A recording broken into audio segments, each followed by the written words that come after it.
जय Hind bio family. मैं आपका मेंटर निशांत और आप देख रहे हैं बायो सूत्र। आज हम लोग पढ़ने जा रहे हैं यूनिट 1 रिप्रोडक्शन का चैप्टर 3, जिसका नाम है ह्यूमन रिप्रोडक्शन, मतलब कि क्या बोलते हैं इसको, मानव प्रजनन। जिसमें हम लोग मानव के बारे में पढ़ेंगे, उनका प्रजनन कैसे होता है, उनमें रिप्रोडक्शन कैसे होता है। इससे पहले हम लोगों ने क्या पढ़ लिया है, इससे पहले हम लोगों ने पढ़ लिया है पौधे के बारे में, मतलब पुष्पीय जो पादप होते हैं उनमें कैसे रिप्रोडक्शन होता है। उससे भी पहले हम लोग पढ़ चुके हैं कि एसेक्सुअल रिप्रोडक्शन क्या होता है। तो अगर आप नहीं देखे हैं तो इससे पहले वीडियो अपलोडेड है, उसको देखिए, समझिए, फिर आइए। अभी तो आप आ गए हैं तो एक बात जान जाइए, हम लोग इसको एक बार देखते भी क्या है। तो फर्स्ट ऑफ ऑल बात है कि रिप्रोडक्शन होता क्या है। तो रिप्रोडक्शन एक ऐसी विधि है जिससे कि कोई भी पादप हो या जंतु अपनी जनसंख्या बढ़ाता है। क्या करता है? अपनी जनसंख्या बढ़ाता है, अपनी प्रजाति को बचाता है। क्योंकि हर जीव या हर पादप का एक निश्चित जीवन अवधि होता है, एक ना एक दिन उसको मरना कन्फर्म है। तो इसलिए अपने प्रजाति को बचाने के लिए वो रिप्रोडक्शन करता है। इससे पहले हमने पादप पढ़ लिया है, पुष्पीय पादप में कैसे होता है रिप्रोडक्शन। आज हम पढ़ने जा रहे हैं मानव में कैसे होता है। तो देखिए, मानव में एक लिंगी होता है, मतलब कि एक जीव में एक लिंगी होगा, ठीक है। मतलब अलग अलग लिंग होता है मानव में सिर्फ। बाकी और जंतुओं में द्विलिंगी भी होते हैं, जैसे कि हमारा केंचुआ है, इनमें ये द्विलिंगी होते हैं, मतलब एक ही जीव में दोनों लिंग उपस्थित होते हैं। लेकिन मानव में एक लिंगी होते हैं और इनमें अलग अलग लिंग होता है। तो इस लिंग के बारे में, इस जेंडर के बारे में हम लोगों को जानने के लिए, पढ़ने के लिए, हम लोग पहले जो हमारा जो प्रकार है या पहला जो लिंग है वो है मेल के लिए मेल रिप्रोडक्टिव सिस्टम। देखिए, सिस्टम क्या होता है। सिस्टम जब अलग अलग चीजें एक काम को करती हैं, उसमें तंत्र या सिस्टम कह देते हैं, ठीक है। जैसे कि मान लीजिए कि कोई एक कंपनी है, उसमें कई मशीनें हैं, कई लोग हैं और वो सब मिलकर एक काम को कर रहे हैं। तो ये हमारा क्या है? सिस्टम है। जैसे कि इकोसिस्टम, इकोसिस्टम में सभी पौधे आते हैं, जंतु आते हैं, ये सब क्या है? अलग अलग लोग हैं और एक काम को कर रहे हैं हमारे पर्यावरण के बारे में, और पर्यावरण के काम को कर रहे हैं। तो ये क्या हुआ? इकोसिस्टम, पारिस्थितिकी तंत्र। तो तंत्र क्या होता है? अलग अलग काम करने वाले लोग मिलकर एक ही काम को करने का काम करते हैं, उसे क्या कहते हैं?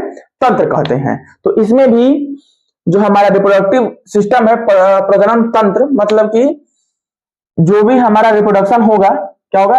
रिप्रोडक्शन होगा, इसमें अलग अलग अंग मिलेंगे और वो मिलके एक काम को करेंगे। काम क्या है?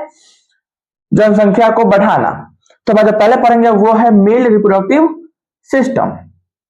आप लोग इसका फोटो देख सकते हैं, यहाँ पे हम बना के लाए हैं, बाकी लगा भी देंगे। ये देखिए, ये हमारा मेल रिप्रोडक्टिव सिस्टम है। हम इसमें देखते हैं, समझते हैं और आगे जानते हैं। देखिए, हम पहले बात करते हैं मुख्य भाग। तो जो मेल रिप्रोडक्टिव सिस्टम है, इसमें मुख्य भाग में आता है, पहला है टेस्टिस। टेस्टिस प्रमुख जनन तंत्र है। क्या है? मेल में जो है, जो प्रमुख जनन तंत्र है वो क्या है? टेस्टिस है। टेस्टिस ही वह भाग है या ऑर्गन है जिसमें युग्मक बनते हैं। क्या होते हैं? नर युग्मक बनते हैं। युग्मक का नाम क्या है? युग्मक का नाम है शुक्राणु, इंग्लिश में कहते हैं स्पर्म। क्या नाम है? शुक्राणु या स्पर्म कहते हैं उसको, ठीक है। और टेस्टिस को हिंदी में कहते हैं वृषण। वृषण होता कहाँ है? तो वृषण दोनों जांघों के बीच एक थैली में होता है, जो कि उदर गुहा के ठीक नीचे नीचे या बाहर पाया जाता है। और टेस्टिस में क्या होता है? वृषण में क्या होता है? स्पर्म बनता है, शुक्राणु बनता है, जो कि नर युग्मक है। और इसमें एक सबसे फेमस हार्मोन, सबसे जरूरी हार्मोन आप सुनते आए होंगे, आप बार बार सुनते होंगे हार्मोन के बारे में, टेस्टोस्टेरोन। क्या सुना है? टेस्टोस्टेरोन, जो कि नर हार्मोन होता है और ये वही हार्मोन है जिससे हमारे शरीर में परिवर्तन आता है। कोई भी मेल का दाढ़ी आना, उनके आवाज में कड़ापन आना, आवाज भारी। और टेस्टोस्टेरोन से क्या होता है? गुस्सा भी आता है। ये हमारे ऊर्जा प्रदान करता है। क्या करता है? ऊर्जा प्रदान करता है हमारे अंदर। तो मेल का गुस्सा होने का कारण, वायलेंट होने का कारण टेस्टोस्टेरोन है, जिन मेल में टेस्टोस्टेरोन की मात्रा हाई होगी उन्हें ज्यादा गुस्सा आएगा। ठीक है, आगे देखिए, अगला है हमारा इपिडाइम्स। क्या है? इपिडाइम्स मतलब कि अधिवृष्ण। ये है वृष्ण, ये है अधिवृष्ण। अधिवृष्ण, अब देखिए यहाँ पे, अब देखते हैं, पिक्चर दिखाते हैं। पिक्चर में देखिए, ये जो दो है, ये दोनों जो है, ये क्या है हमारा, क्या है? टेस्टिस है, वृष्ण है। और इसके ऊपर जो आपको दिख रहा है ये वाला ये है अधिवृष्ण। इसका काम क्या है? तो इसका काम है स्पर्म का संग्रह, मतलब स्टोर करता है। क्या करता है? स्पर्म को स्टोर करता है और साथ में उसे परिपक्व करता है, उसे रेडी करता है, इसलिए रिप्रोडक्शन करने के लिए। तो अधिवृष्ण का काम क्या है? इसका काम है स्पर्म को संग्रह करना और साथ में उसे प्रिपेयर करना, परिपक्व करना रिप्रोडक्शन के लिए। अगला जो भाग्य है वो है वैस डिफरेंस। क्या है? वैस डिफरेंस मतलब कि शुक्र वाहिका, मतलब शुक्र वाहिका। तो देखिए, इसका काम होता है स्पर्म को बाहर ले जाता है, मतलब इसका काम है स्पर्म को क्या करेगा? ये बाहर ले जाएगा। तो देखिए, ये जो आपको जो नली दिख रही है, ये वाला, यही हमारा क्या है? शुक्र वाहिका है। इसका काम क्या है कि ये जो शुक्राणु होता है, जो स्पर्म होता है, इसको यहां से निकाल के बाहर ले जाता है। ठीक है, किसका काम है? हमारा शुक्र वाहिका का काम है। आगे देखिए, अगला जो पार्ट मतलब कि अंग है वो है पेनिस।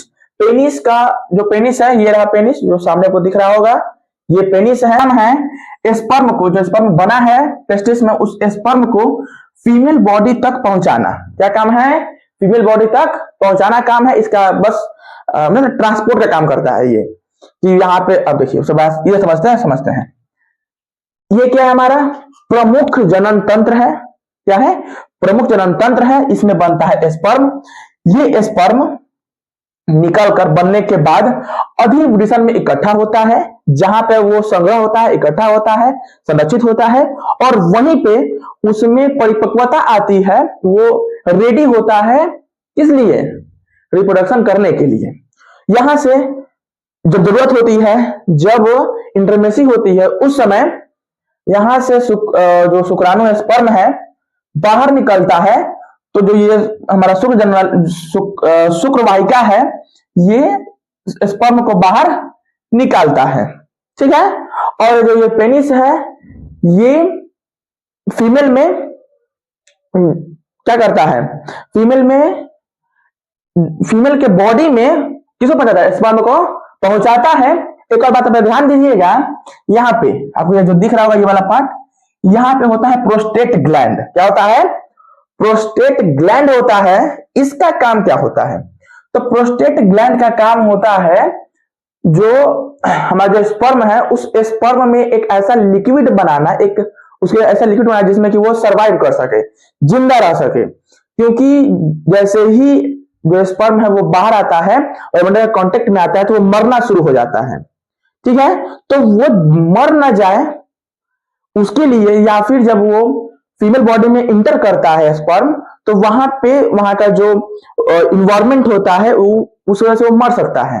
तो वो ना मरे, इसके लिए जो प्रोस्टेट ग्लैंड, आप देखिए, ये तो रहा मुख्य भाग। किसका मुख्य भाग?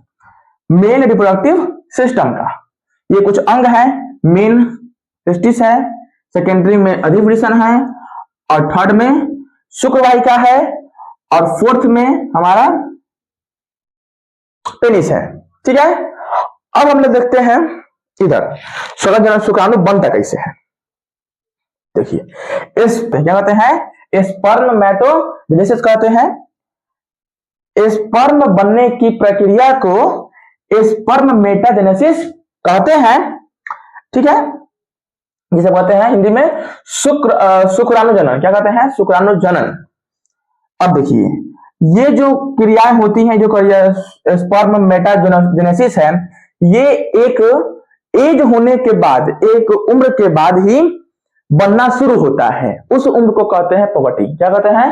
पवर्टी कहते हैं, जो 12 से 16 वर्ष के बीच का होता है। अगर कोई लड़का 12 से 16 वर्ष का है, तो वो उसका पवर्टी एज चल रहा है। और इसी एज में, चाहे वो 13 हो, 14 हो, 15 हो या 16 हो, इसी एज में क्या होता है, स्पर्म मेटाजेनेसिस शुरू होता है और उसके बाद लाइफ लॉन्ग चलता है। जब तक वो स्वस्थ है, जीवित है, तब तक क्या होगा, स्पर्म बनता रहेगा। जो स्पर्म बनने का जो टाइम होता है लगभग 74 डेज होता है। कितना होता है, 74 डेज होता है। और अब देखते हैं इसका पार्ट, ये देखिए, ये है स्पर्म। क्या है, ये स्पर्म है। कहां बनता है, वृषण में बनता है। इसमें मुख्यतः 3 भाग होते हैं। एगो हेड होता है, हेड में जो आपको दिख रहा है सेंटर में, ये इसका केंद्रक है। क्या है, केंद्रक है। और यही केंद्रक क्या है, हमारा मेन काम करेगा। क्या है कि इसी से आगे की प्रोसेस होगी। नीचे आपको जो दिख रहा है बीच वाला भाग, ये मोटा वाला, ये इसका बॉडी कह सकते हैं या फिर मिडिल भाग कहेंगे। क्या कहेंगे, मिडिल भाग कहेंगे। और सबसे लास्ट में जो दिख रहा है पतला सा, ये इसका टेल है, पूंछ है, जिससे इसमें गति आती है। ये स्वयं गति करने के लिए तैयार होता है, या स्वयं गति ही है। अब हम लोग इसको एक बार और देखते हैं और समझते हैं, मतलब फुल को। तो देखिए, ये पूर्णतः क्या है, हमारा रिप्रोडक्टिव सिस्टम है। Reproductive system male reproductive system है, सॉरी, मेल रिप्रोडक्टिव सिस्टम है। इसमें मुख्यतः ये सारे पार्ट होते हैं, जिनमें सबसे प्रमुख जो होता है वो होता है टेस्टिस। क्या होता है, टेस्टिस होता है, जिसको वृषण कहते हैं। वृषण में क्या बनता है, स्पर्म बनता है, शुक्राणु बनता है। वो तो क्या है, नर युग्मक है, वही युग्मक है जिससे कि संख्या बढ़ती है, हमारी जनसंख्या होती है, रिप्रोडक्शन होता है। साथ में एक हार्मोन रिलीज होता है जिसका नाम है टेस्टोस्टेरोन। टेस्टोस्टेरोन वो हार्मोन है जिससे कि हमें बदलाव आता है, हमें चेंज आता है। हम एक लड़के से एक लड़का से एक मेल बनता है, एक मर्द बनता है, जिसका किसका कमाल है, टेस्टोस्टेरोन का कमाल है। अगला है अधिवृषण। जब यहां से शुक्राणु बन जाता है तो यहां से निकलकर ये अधिवृषण में क्या होता है, इकट्ठा होता है। क्या होता है, संग्रह होता है, और वहीं पे क्या होता है, परिपक्व होता है। ठीक है। अगला है शुक्रवाहिका। क्या है, शुक्रवाहिका। यहां से अधिवृषण से शुक्रवाहिका ही वह नली है, वह मार्ग है जिससे कि शुक्राणु बाहर आता है। और यहाँ पे हमारे प्रोस्टेट ग्लैंड लिक्विड मिलाते हैं और वो लिक्विड के साथ बाहर में आ जाता है। आगे देखिए, आगे है पेनिस। पेनिस का काम है कि पेनिस फीमेल बॉडी तक क्या करता है, स्पर्म को पहुंचाता है। अगला है स्पर्म बनने की प्रक्रिया को स्पर्मेटोजेनेसिस कहते हैं। ये एक उम्र तक होता है, मतलब एक उम्र के बाद होता है, जिसे पवर्टी कहते हैं। पवर्टी 12 से 16 वर्ष होता है। इसके बीच कोई बच्चा, कोई लड़का है जिसमें ये चीज शुरू होती है, उससे पहले नहीं होता है। अगर इसे लेट हो रहा है तो दिक्कत हो सकती है, उसका इलाज करवाना चाहिए। एक बार शुरू होने के बाद लाइफ लॉन्ग चलता है, जब तक वो स्वस्थ है, जीवित है। इसका जो काल होता है वो 74 डेज का होता है। 74 डेज में स्पर्म बनता है, जो कि सही होता है, अच्छा होता है और जनन करने के लिए एकदम परफेक्ट होता है। उससे उत्पन्न संतति, उससे उत्पन्न संतान एकदम स्वस्थ, बढ़िया और एकदम बुद्धिमान होते हैं। ठीक है। स्पर्म का पार्ट, स्पर्म ऐसा दिखता है। स्पर्म में मुख्यतः 3 पार्ट होते हैं। पहला हेड, मतलब सिर, जिसमें कि केंद्रक होता है। केंद्रक वह कोशिका है, वह इकाई है जिससे कि जरूरत होती है फीमेल गैमेट तक पहुंचाने की। अगला है बॉडी। बॉडी तो पता ही है बॉडी क्या होता है। बॉडी में उसके ऑर्गन होंगे, उसमें ऊर्जा देने के लिए कुछ होगा, तो ये बॉडी होता है। इसके हम मिडिल कह सकते हैं, मिडिल पार्ट कहते हैं। लास्ट में टेल है। टेल मतलब पूंछ, जो इसे गति प्रदान करता है। अब हम लोग देखते हैं फीमेल। ये है फीमेल रिप्रोडक्टिव सिस्टम, तंत्र है, ये अंग है। इसमें भी कुछ मुख्य अंग हैं, कुछ सहायक अंग हैं। जैसे देखिए, जो मुख्य अंग है वो है ओवरी, जिसे बोलते हैं अंडाशय।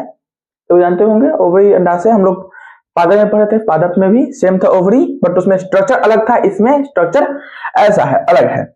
लेकिन कोई ना, सब में होता है ओवरी। तो ओवरी जानते ही हैं कि अंडाशय है, जिसमें कि क्या होगा, फीमेल ऑर्गन ना फीमेल युग्मक बनेगा। तो ओवरी में क्या होता है, ओवरी में बनता है ओवम, अंड बनता है। और इसमें भी इसमें तो 2 कहा जाए तो हार्मोन स्रावित होता है। एक का नाम है एस्ट्रोजन और दूसरा नाम है प्रोजेस्टेरॉन। कौन का नाम है, एस्ट्रोजन और प्रोजेस्टेरॉन। ये जो आपका स्ट्रक्चर दिख रहा है, ये वाला, ये जो स्ट्रक्चर है ये, यही हमारा क्या है, ओवरी है। क्या है, ओवरी है, अंडाशय है, और इसी में ही क्या बनता है, ओवम बनता है, और इसी से एस्ट्रोजन और प्रोजेस्टेरॉन स्रावित होता है। अगला है फ्लोपेन नलिका, फ्लोपेन ट्यूब है, ठीक है। फ्लोपेन नलिका ये रहा, ये फ्लोपेन नलिका है। इसमें क्या होता है, इसमें होता है फर्टिलाइजेशन। अंड यहां से निकलकर फ्लोपेन नलिका में इंतजार करता है, यहीं पे रहता है हमारा। मान लीजिए यहां से एक एग यहाँ पे आके, मतलब ये एकदम फर्टिलाइजेशन के लिए एकदम तैयार है, तो ये यहाँ पे आके रुकता है, कहाँ पे, फ्लोपेन ट्यूब में। और इस फ्लोपेन ट्यूब में क्या होता है, फर्टिलाइजेशन होता है, मतलब निषेचन होता है। निषेचन क्या है, निषेचन वो प्रक्रिया है जिसमें नर युग्मक मादा युग्मक के संलयन होता है, ठीक है। अगला है हमारा यूट्रस, क्या है, यूट्रस है। तो ये जो बीच वाली भाग है, ये पूरा हमारा यूट्रस है। क्या है, यूट्रस है। यूट्रस को हिंदी में कहते हैं गर्भाशय। क्या कहते हैं, गर्भाशय कहते हैं। तो यूट्रस का क्या काम है, जो इम्ब्रियो बना है, जो युग्मनज बना है उसका इम्प्लांटेशन, मतलब इसमें ही आके रहता है और क्या होता है, विकास होता है। तो मान लीजिए यहाँ पे ये फर्टिलाइज हो गया, क्या हो गया, फर्टिलाइजेशन हो गया, फर्टिलाइज हो गया एग। तो यहां से ये निकलकर इसी के दीवार पे आके चिपक जाएगा, पकड़ लेगा, और यहीं पे ये अपना विकास करेगा, जिसमें क्या बनता है, उसको क्या बोलते हैं, प्लेसेंटा। प्लेसेंटा बनता है, जिसको हम लोग आमतौर पर पुरेन बोल देते हैं, बट उसको इंग्लिश में कहते हैं प्लेसेंटा कहते हैं। तो उसके जरिए शिशु अपना क्या करता है, पोषण ग्रहण करता है माता के जरिए। आवाज में हमारा अंग है वो है सर्विक्स। सर्विक्स यूट्रस और वेजाइना के बीच होता है। क्या होता है, यूट्रस और वेजाइना के बीच में जो ये हमारा ये छोटा सा पार्ट जहां पे यूट्रस खत्म हो रहा है और वेजाइना शुरू हो रहा है, इसी भाग को हम लोग क्या कहते हैं, सर्विक्स कह देते हैं, जो वेजाइना और यूट्रस को जोड़ के रखता है, ठीक है। अगला हमारा है वेजाइना। वेजाइना कुछ नहीं है, यह बर्थ कैनाल है, मतलब कि यह वही रास्ता है, यह वही जगह है जहां से शिशु बाहर आते हैं, बच्चे बाहर आते हैं, ठीक है। तो ये कुछ हमारा अंग रहा। अब यहाँ पे देखिए जो ओवम बनता है, तो ओवम बनने की प्रक्रिया को ओगेनेसिस कहते हैं। क्या कहते हैं, ओगेनेसिस कहते हैं, मतलब कि अनजनन कहते हैं। जन्म से पहले ही प्राइमरी ओएक्स बनते हैं। क्या बनते हैं, ओएक्स बनते हैं, मतलब कि ये पहले से ही, यहाँ पे जो आप देख रहे हैं अंडाशय, इसमें जो ये है ये ऑलरेडी एग है, बट प्राइमरी है, प्राथमिक है, तो ये फर्टिलाइज नहीं हो सकता है, पर एग है। और ये एग जब बच्ची अपने माँ के गर्भ में ही होती है तब ये बन गया होता है। और बस हर महीने जो प्रत्येक माह है एक ओवम मेच्योर होता है, बनता नहीं है, क्या होता है, मेच्योर, परिपक्व होता है। जैसे कि शुक्राणु था, शुक्राणु बनता था टेस्टिस में, और हमारे अधिवृषण में क्या होता था, उसका परिपक्वता आती थी। वैसे ही जो ये अंड है, ये ऑलरेडी जब बच्ची अपनी माँ के गर्भ में होती है तब ही बन जाता है। हर मंथ, हर महीने क्या होता है, ये ओवम सिर्फ मेच्योर होता है। क्या होता है, मेच्योर होता है। समझ में आ गया। हम लोग एक बार और देखते हैं क्या है, फीमेल रिप्रोडक्टिव ऑर्गन ये रहा। इसे मुख्यतः ये पार्ट है, ovary, fallopian tube, uterus, cervix, vagina, जिसमें से सबसे जो प्रमुख है वो है ओवरी। ओवरी वो अंग है जहां पे क्या होता है, मादा युग्मक बनता है, जिसका नाम है अंड। ये रहा हमारा ओवरी। ओवरी से क्या होता है, अंड निकलकर फ्लोपियन में आके जमा होती है, जमा होती है कि आके रहती है, और यहीं पे क्या होता है, फर्टिलाइजेशन होता है। अगर फर्टिलाइजेशन नहीं होता है तो क्या होता है, हम लोग इसको कल पढ़ेंगे। फर्टिलाइजेशन होता है, और फर्टिलाइजेशन होने के बाद ये एक यहां से निकलकर यूट्रस में आके इम्प्लांटेशन हो जाता है, और उसके बाद उसका विकास होगा। जो सर्विक्स है ये वेजाइना और हमारे यूट्रस को जोड़ता है। वेजाइना एक ऐसा अंग, एक ऐसा मार्ग जिससे कि शिशु बाहर आते हैं, जिसको बोलते हैं बर्थ कैनाल बोलते हैं। ओवम बनने की क्रिया को, मतलब अंड बनने की क्रिया को ओवेजेनेसिस कहते हैं, जिसे हिंदी में कहते हैं अंड जनन। जन्म से पहले ही प्राइमरी ओएक्स बना होता है, मतलब कि ऑलरेडी अंडा बना होता है, मतलब प्राथमिक स्थिति में होता है। हर महीने क्या होता है, इसमें एक ओवम मेच्योर होता है। तो आज हमने पढ़ा क्या, मेल रिप्रोडक्टिव सिस्टम और फीमेल रिप्रोडक्टिव सिस्टम को पढ़े, समझे क्या भाग होता है, किसका क्या काम होता है, कैसे काम करता है। कल हम जानेंगे कि सोचिए अगर यहाँ पे फर्टिलाइजेशन नहीं होता है, निषेचन नहीं हो रहा है, तब क्या होगा, उसमें क्या प्रक्रियाएं होती हैं, अगर निषेचन हो जाता है उसके बाद क्या प्रक्रियाएं होती हैं, इन सबको पढ़ेंगे कल। और अगर वीडियो अच्छा लगा हो तो लाइक कीजिए, दोस्तों शेयर कीजिए, सब्सक्राइब कीजिए। जय हिंद।